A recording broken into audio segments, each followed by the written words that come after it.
Il y a 20 ans, le concept de citoyenneté européenne voyait le jour, ouvrant le droit de vote aux Européens dans le pays de leur choix pour certains scrutins. Mais cette possibilité a ses limites dans quelques pays. La Grande-Bretagne, par exemple, retire le droit de vote aux élections nationales à ceux qui ont quitté le territoire depuis plusieurs années, comme nous l'explique Pascal Verdeau et Tahar Nasri.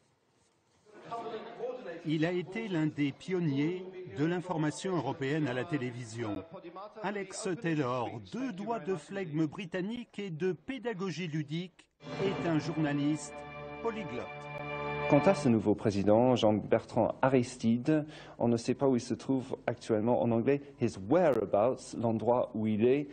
Un citoyen européen brimé qui voyage et peut voter aux municipales ou aux européennes, mais qui a perdu son droit de vote aux élections nationales dans son pays d'origine. Si vous quittez la Grande-Bretagne pendant plus de 15 ans, vous perdez tout droit de vote.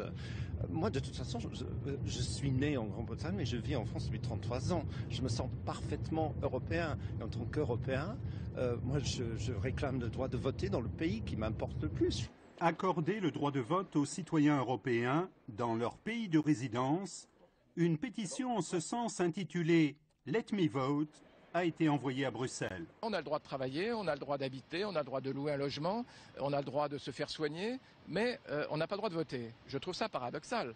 Et pour l'instant, les traités nous disent, si vous voulez voter, il faut rentrer chez vous. Ces citoyens sont punis.